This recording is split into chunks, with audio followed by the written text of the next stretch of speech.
Good day. Welcome to Career in Cybersecurity. My name is Vikalp. Let me introduce myself. Yeah, I've spent almost 22 years in information security risk management. So here in the session, I may use cybersecurity and information security interchangeably.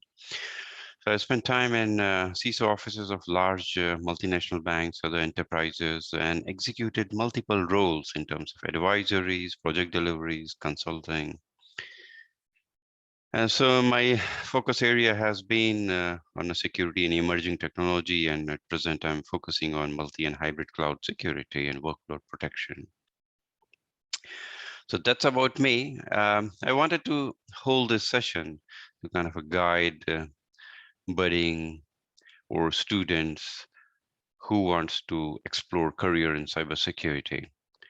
And when I talk to some of the students, I get to hear that they relate cybersecurity only with penetration testing or ethical hacking. And I get to meet people, they say, I have done CEH, it's a certification, certified ethical hacking, and say, I have done CEH, can I get a job in the companies? Now, let us understand, what is security. It's a paradigm, it's a multiple roles here. And in this session, I'm not talking about what titles and levels you can get in security, but I would be focusing on the activities performed to secure an organization or an enterprise.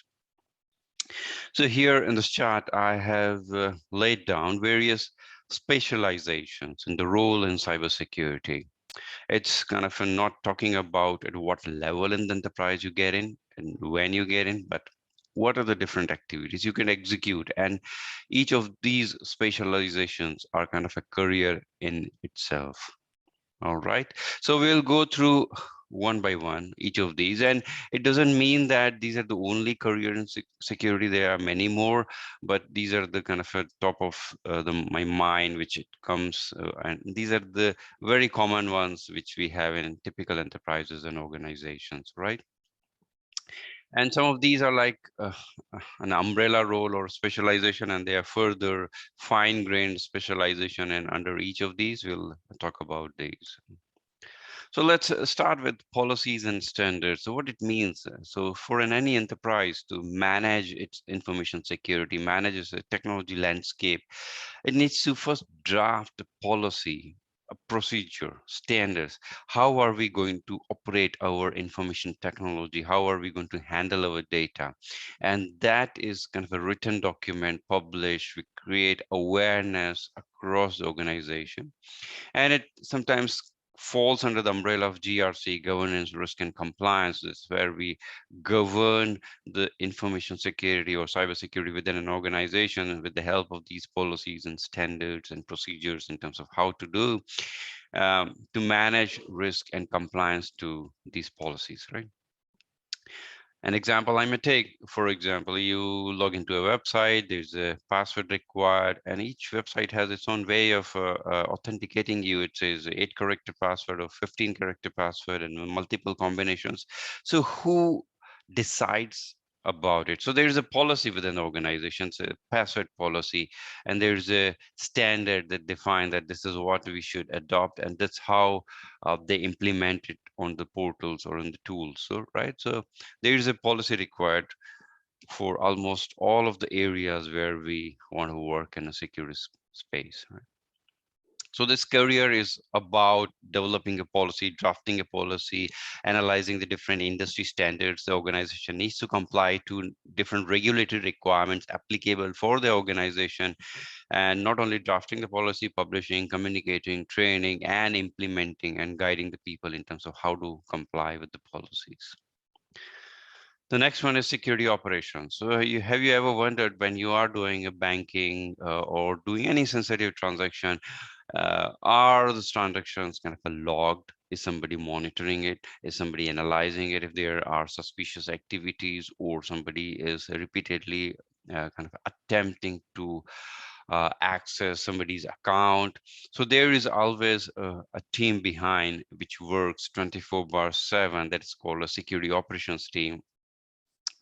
It's a very broad umbrella here, but then I'm talking about your security monitoring. They use security incident and event management kind of a tools to monitor suspicious activities, suspicious transaction. They also do the threat hunting. What is threat hunting? So there are new malware, and then this team kind of looks at the pattern of the new malware and then analyzes where that pattern matches within the estate, and then determine if that threat exists in their environment, and if something happens, how to respond to that incident. So incident is like some unauthorized activity happen, suspicious activity happen, and then you kind of investigate it and respond to that incident. And breach analysis. So what is the difference between incident and breach? Breach is confirm data exfiltration from an organization or from anywhere, right? So incident is something which has happened, but it's not confirmed that data is exfiltrated, but breach means data is exfiltrated, right? So security operations team kind of monitors it, identifies a threat, responds to a threat, and also does a lot of administrative activities, right? So that's a career in security operation. There are people who spend their entire life in security operations and multiple roles within it. Then comes forensics. So we spoke about incident response. There comes forensics, where you have to investigate if something has happened. So let's say there's a hacking happened or there's a breach happened. Now we need to investigate who did it, how they did it, what they did, what was the impact, how many systems got compromised, what are the traces of those criminals across the state. All that investigation we need to do, and that is called as forensics, and it's kind of a specialization within information security. It requires a lot of expertise in terms of cyber laws and applicable regulation within the countries they are operating, so that they build the chain of evidence which is acceptable in the court of law within the country they are operating it, right? So it's a investigation, it's kind of analysis, it's also kind of collation of evidences, and also related to law, where they understand what needs to be presented in the court of law when they have to approach there. Let's look at other career options. So yeah, before I jump, yeah, forensics, it's a kind of very specialized field. They are specialists here, and they just kind of day in, day out focus on forensics. So it's a very interesting career option if you're kind of interested in that.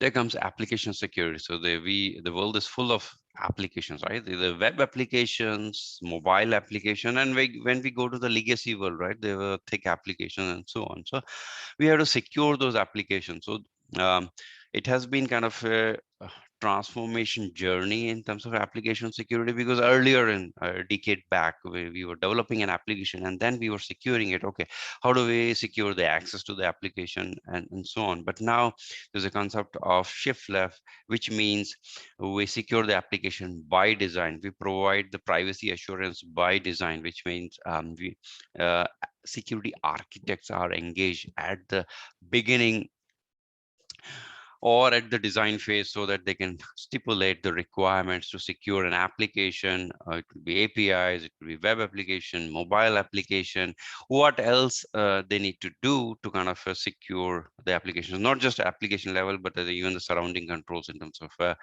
content delivery network, in terms of web application firewall.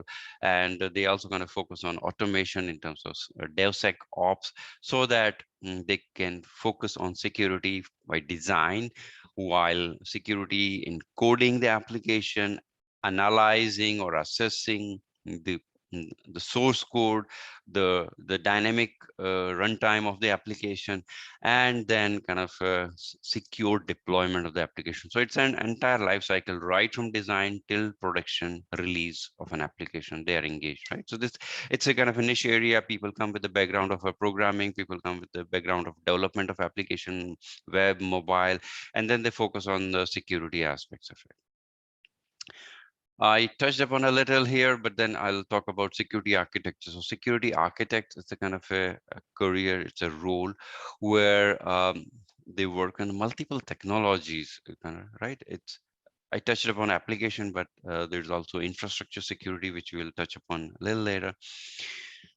So what do architects do? They kind of large blueprint in terms of security, right? How infrastructure shall be deployed. On top of it, how applications should be deployed, and by design, right? First, gather the requirement, that is functional requirements from security perspective, non-functional requirements from security perspective, and then communicate those requirements to the appropriate architects, right? Architects for infrastructure design, architects for application design, and then work with the developers, work with the infrastructure development team, and work with the cloud operations team to make sure that security is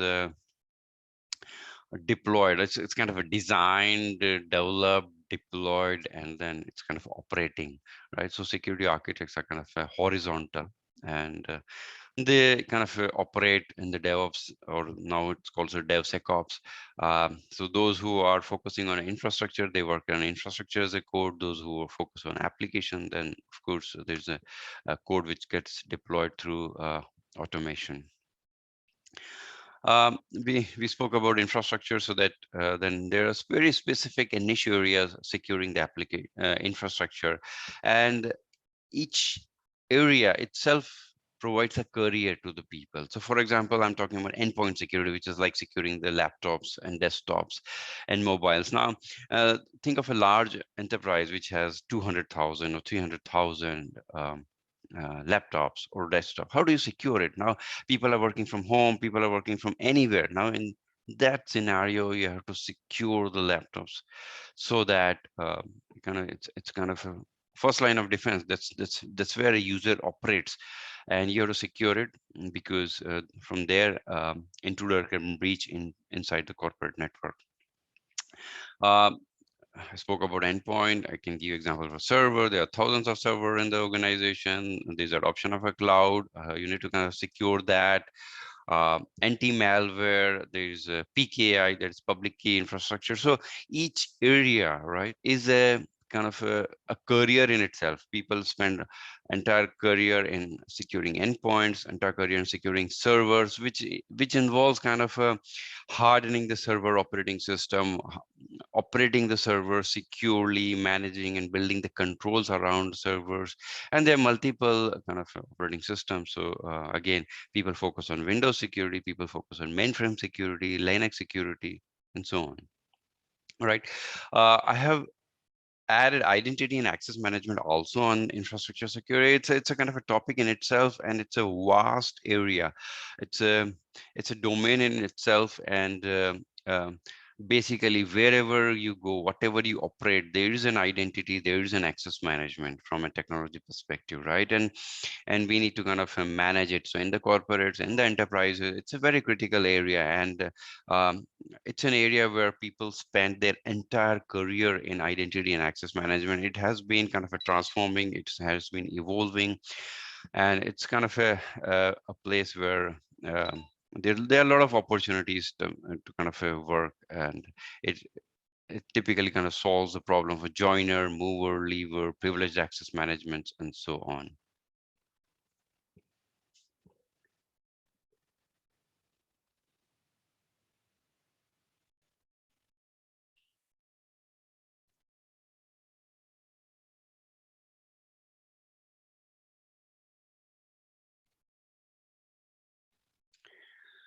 All right, we move on to the other career options, vulnerability assessment. So yeah, I spoke about CEH and starting with the people asking me about a career in cybersecurity. So this is one area, right? It's again a vast area, because considering the landscape within the enterprises of thousands of assets, hundred thousands of assets sometimes, for the large enterprises, continuously assessing security is kind of done through vulnerability assessment, and then remediating those vulnerabilities, identified vulnerabilities. It's a kind of a large program, and there's a lot of transformation happening in this. People have a kind of a large team in terms of assessing it and remediating it, and very critical to kind of to be on top of maintaining the hygiene in terms of maintaining the good configuration on the systems and ensuring that we are patching our systems and configuring it right to remediate detected vulnerabilities, right? So this is one area where people can build career. It's a vast domain, and people kind of who have affinity towards ethical hacking, they start their career with the vulnerability assessment, and then they kind of get into the penetration testing and ethical hacking, right? So this is the area where people kind of start their career, build their career, right? And the next step is the penetration testing, which is a kind of not just identifying a vulnerability, but exploiting the vulnerability to kind of confirm that that's kind of exploitable, then prioritize what needs to be fixed in the organization first. And that's where we do penetration testing, especially on the all the internet facing assets, all the critical assets. We do penetration testing mobile, wherever it kind of accessed by the people on the web, especially. Um, Penetration testing and ethical hacking kind of go very close with each other. There's with a little difference. There's also a term used, red teaming. So it's basically these are different ways of kind of confirming the vulnerabilities, and then using the tactics used by criminals to determine what is so vulnerable here in the organization, and then kind of work with the other team members to fix those vulnerabilities on priority and secure the enterprise. The other area is security audits. Security audits include vulnerability assessment, include penetration testing from a technology perspective, but security audit is not just technically evaluating the servers or endpoints and so on, or firewalls and so on, but also procedurally evaluate how the controls are operating. So when we talk about operation of controls that kind of secure the organization, it includes all three: people, process, and technology, right? We need to have people aware, because if people is the weakest link, if they are not aware about security, there will be compromises.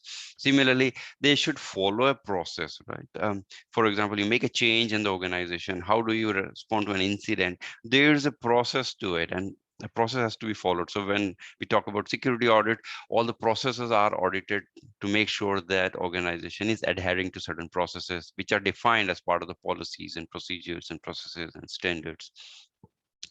And yeah, there are security assessment based on vulnerability assessment, penetration testing. So security audits, again, a vast domain. People do on their own organization, they do on a third party. There are consulting firms who do security audits on the organization. So it's a career in itself. People have been kind of focusing on it, and they are kind of on top of it. Several compliances the organization need to meet.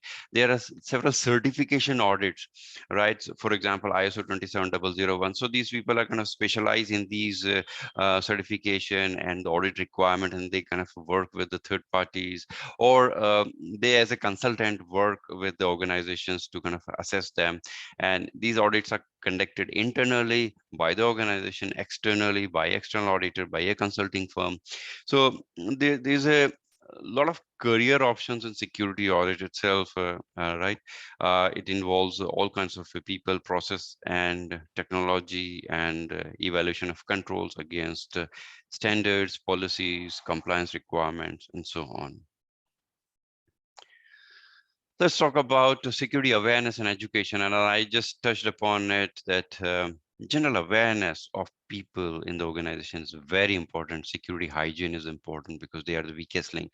And considering a scenario where for 2 years, many people were working from home, their education, their awareness on cybersecurity is very important to make sure that we secure our data, we secure our information, we secure our assets, right? And they have to follow a security hygiene.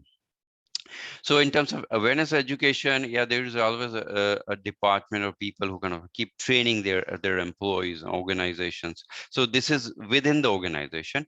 Now there are consulting firms who kind of run a program for the organization, for the enterprises, who keep come and teaching.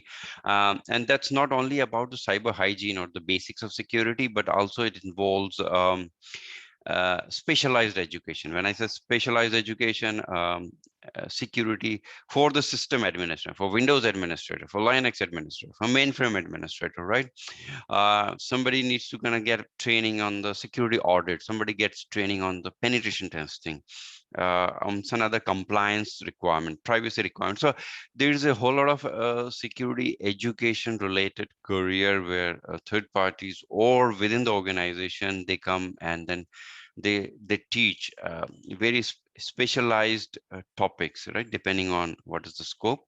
So there is a general awareness, plus there is a specialized education for every infrastructure aspects, right? Somebody wants to get trained on forensics, somebody wants to get trained on certain certifications, for example, CISSP. So there are trainers for it. So that's a kind of a career in itself, where people spend entire life in kind of a training and educating people for certification for very specific requirements on security. Well, next comes the regulations and standards. So what it means for an organization. So government kind of a draft certain regulations, certain standards, which the country has to follow, people has to follow, or organization have to follow, right? Now, organization need to kind of understand what government expects from them, what is written in the regulation, what is written in the law. So there are people who kind of specialize in it, they kind of interpret it, then they write a guidance for the organizations, and then they kind of arrive at the policies and procedures to follow those, right?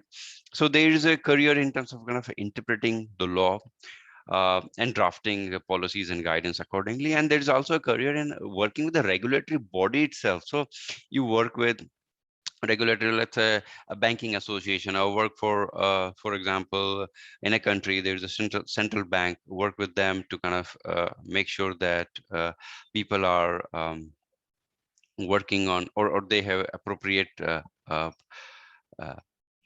regulations, or they follow the standards and so on. So so there's a kind of a requirement to interpret the regulatory requirement, and then provide guidance to the organization. And at the same time, there are people who are working with the regulators for the central banks and so on in stipulating and drafting such requirements. And then another topic is a third-party security. So what does it mean? It means that providing, they're large enterprises, right? They have several vendors, a few hundred vendors. Now, the enterprise is secure as long as the vendors are secure, right? Because these vendors are connected over network to the enterprise for their accounts process, for deliveries of the organization, for supply chain, and so on. And to kind of secure themselves, they have to kind of make sure that the vendors are following the security hygiene, they're following the policies and so on. All right. So it's very important to kind of focus on a third-party security, right? So imagine a large enterprise which has 1,000 vendors, and a few hundred are connected over a network, or they may connect on a VPN network and submit their invoices and so on for supply chain perspective. So it's important to kind of assess the vendors for they following a right security policies and so on. All right. So from that perspective, third-party security itself is a career. Sometimes the organization themselves evaluate their vendors. Sometimes they hire a consulting firm to evaluate vendors, and hence it becomes a career in itself, where consultants kind of do this work, or organizations themselves do this work for evaluating third-party security. All right, so by this time, kind of I have touched upon many career areas where, in terms of roles, these are these are the different roles typically in an organization where people can play their part, they work in it, and they build a career in it. There are some of these areas are so vast that people kind of spend their entire life in, or the entire career into it.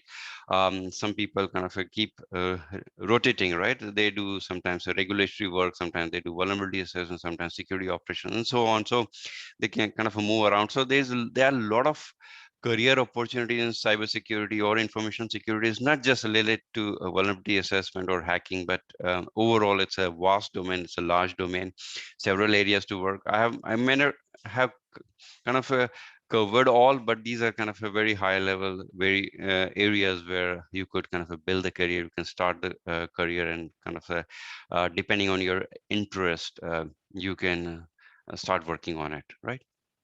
So that's all about, in a brief, about where various career option. I have given here my LinkedIn um, link. So if you want to connect further, kind of come and let me know or ask me questions, I'll be happy to assist you. All right. I wish you all the best for your career. Thank you.